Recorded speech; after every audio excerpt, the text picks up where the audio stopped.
Spider-Man has had quite the storied history in the MCU.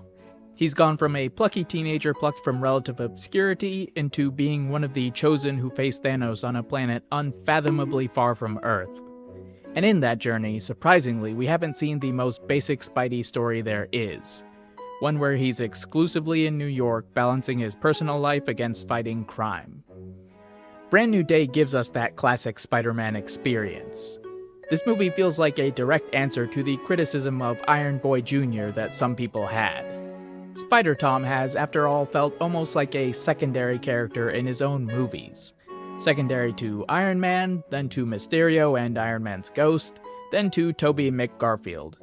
But Brand New Day centers Spider-Tom specifically, and doesn't have him playing second fiddle to anyone, which is exactly what a lot of people have been asking for. One thing interesting about this movie is its metatextual aspect, because the prior movies do factor into this. Like, consider if this was Spider-Tom's first outing. Would it be as impactful? Would you feel as satisfied? Probably not. You'd like it because it is good, but the build-up to this is part of the joy. We witness Spider-Tom's growth as a superhero in this movie.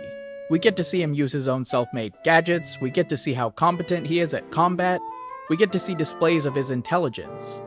In fact, I'm going to go ahead and say that I think Spider-Tom is probably the smartest live-action Spider-Man we've seen, which is an aspect of Peter's character that can easily be overlooked. And speaking of Peter and his various adaptations, let's get into a quick ranking. Now, my ranking of live-action Spider-Man movies is... Wait a minute. How'd that get in there? Now, my ranking of live-action Spider-Man movies hopefully shows that I'm not super biased against Spider-Tom, or for him. I like him. I'm open to this adaptation of Spider-Man, which works as someone part of a greater world instead of the center of one. And even with that mindset, I've been rooting for a movie in this vein since his introduction. So I don't think it's shocking to just slide this in here. That said, recency bias is a thing. Maybe in the future I'll look at this movie less fondly, but I try to be as objective as possible when assessing stories. So for this installment in the Webhead saga, I will say that it is carried more by fun than writing. Or in other words, even though I have it tied with Rami the First, I think that movie is better written and has an all-around tighter story. However, I do greatly appreciate just how much Brand New Day juggles. For the sake of this non-spoiler section, I won't get into how much it juggles, but suffice to say, it's a lot. In fact, I think this is probably the best we're going to get in terms of MCU Spider-Man. After all, due to the Sony contract, and perhaps in part due to Marvel's own desires, gone are the days where Spidey can just have his own movie without any other characters showing up. If the movie is titled Spider-Man, somebody from the MCU is going to have to be in there. Yet despite that narrative handicap, this movie does a great job at balancing Pete against the massive weight of this world he's been dropped into. And that's... amazing. Shut up. Alright, let's get into spoilers. I'll give you a few seconds to enjoy this picture and either click away or smash whatever device you're watching this on. Ready? Let's go! Okay, let's start with a few things I found interesting. First off, how is Peter making money? I think this was a missed opportunity. He has an apartment and all this gear, but how does he afford it? A fundamental struggle of the Webhead is his battle against poverty, but this movie kind of hand-waves it. And I think that's a symptom of having a story so jam-packed with MCU shenanigans. The grandeur of the MCU demands we focus on the spectacular, while ignoring the mundane. But this particular oddity could have been fixed pretty easily.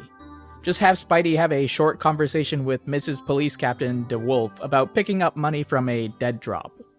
I think it makes sense for her to fund him directly, considering how close their working relationship is. And yes, that would remove a core obstacle that Peter deals with, but the movie already did that. This is just explaining how. Second, I think it's funny that Peter had headaches and some level of pain in his wrists before Ned and MJ started their first year of college. So when he continued to experience headaches throughout the movie, that meant he'd been dealing with chronic pain for 4 years. And I know, people in real life deal with it for decades. I just don't think the movie intended for these symptoms to occur across so large a timeline. I mean, maybe they did, who knows. Maybe I just find Peter's suffering enjoyable. Would I even be weird for that? On another note, this movie does bite off a little more than it can chew, or asks the audience to swallow more than it can handle. Hey, phrase it! Why is Bruce Banner wearing a suppressor? The last time I saw him, he was in Professor Hulk mode. What happened? Did something go wrong in She-Hulk? I looked it up, but at the end he's the same. And he also has a son? Look at the top of his head! It's kind of funny that all of the Professor Hulk character growth happened off-screen, then was subsequently reversed off-screen. Am I calling too many things funny? What's up with that? And what's up with the Punisher? Haha, transition, look at me. Success. I thought he was a vigilante who was hunted by the police or something. Does Daredevil Born Again explain this? I didn't watch that either. How is Frank able to go to the hospital and not get arrested? How's he just driving around New York fighting tanks without anybody batting an eye? If these two things are explained elsewhere, that's not good enough. I'm not asking for much, just a line or two. Oh, Hulk started spewing weird opinions about minorities, so I had to suppress him. Oh, the police say it's fine that I'm a vigilante as long as I target minorities. Also, speaking of things that have unexplored implications, Peter makes a suppressor that can shut off the powers of not just mutates, but mutants. I actually like that he's connected to a potential future storyline including said suppressor, whether he is directly involved or just mentioned. That's a nice bit of world building. And it's also nice that it didn't work on the Hulk due to his tough skin, which shows that the suppressor has flaws. That's just nice all around, I really like this. Same with him using facial recognition tech to hunt down Jean. The implications of such invasive surveillance are terrifying, but hopefully that is another step towards showing that Peter's genius sometimes outpaces his morals. Like a high-intelligence, low-wisdom D&D character. Hopefully. Also, speaking of things that have unexplored implications, so mutants just exist? I thought there would be some inciting incident, but it couldn't be the snap because that happened too recently, meaning that it was either something else or there is no inciting incident. I guess the snap could have activated mutant genes across the globe. Maybe. How long have mutants been running amok? Do Xavier and Magneto exist? This one isn't really a strike against the movie, it's more just an interesting question the movie itself raises.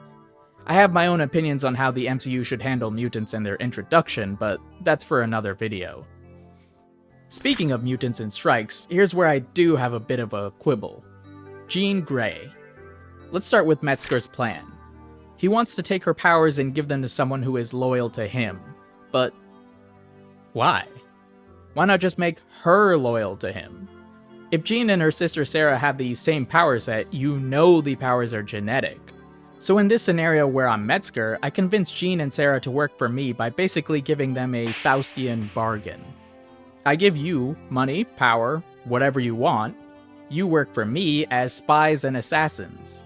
And at some point you donate your eggs to damage control. That way I can attempt to duplicate your powers and thus start my brainwashing from inception. That methodology is not only easier, but makes way more sense than the nonsense he was attempting. Okay, now onto Jean in actuality. Kinda. I am not just okay, but also supportive of Peter reaching out to Jean and trying to save her despite everything she's done. That works for his character and is something inherently Spider-Man coded. However, I think the movie goes out of its way to whitewash Jean's crimes. Theft, murder, double sexual assault. Stop it. Get some help. Do not tell me she didn't try to or outright kill anyone. At one point, she has a guard shoot another guard, at another she makes MJ jump off a building, and at another she makes an old guy walk into traffic and he gets creamed. What did he say? Now I'm fine with Jean killing.